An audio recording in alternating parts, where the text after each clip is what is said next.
Hello, my name is Dakota Crawford, and this game is called Horseshoe Toss to a Target, and it is for grades 6th through 9th. This is the lead-up game to horseshoes. The equipment needed for horseshoe toss to a target is hula hoops, buckets or poly spots, or bean bags. You could really use whatever you would like to use, buckets or poly spots, it doesn't really matter. The buckets make it a little more complicated, but anyways, in this picture,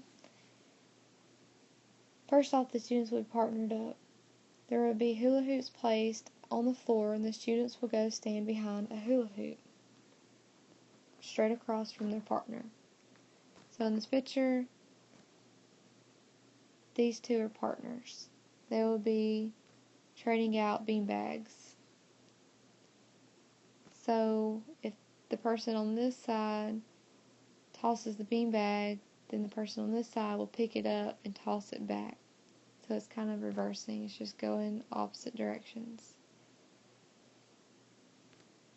This is actually like a warm-up to get you started for what's coming next. So the students will practice this a couple times while the teacher is watching and making sure they have proper form, they're stepping with the opposite foot, and everything looks good. But once they see that everything looks good and the students have a good concept of how to toss the beanbag the proper way and have proper good form, then you could add a poly spot or a bucket and say if it goes inside the hula hoop, it is worth 1 point, and if it actually lands on the poly spot or inside the bucket, it is worth 3 points.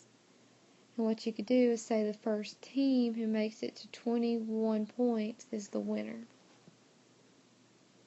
There are several different ways that you can modify this game. If you see that the students are having a really easy time getting it there and bringing the bucket several different times, you could back them up and see how it goes there. If they're having a hard time doing this, you can move them in closer. You could always change the equipment to make it a little more challenging or a little less challenging, whatever it needs to be to meet the students' needs. In this game, we are incorporating a little bit of interdisciplinary, such as math. What we're trying to do is trying to get the students to add up whether they're getting 3 points or 1 point, depending on where the beanbag lands.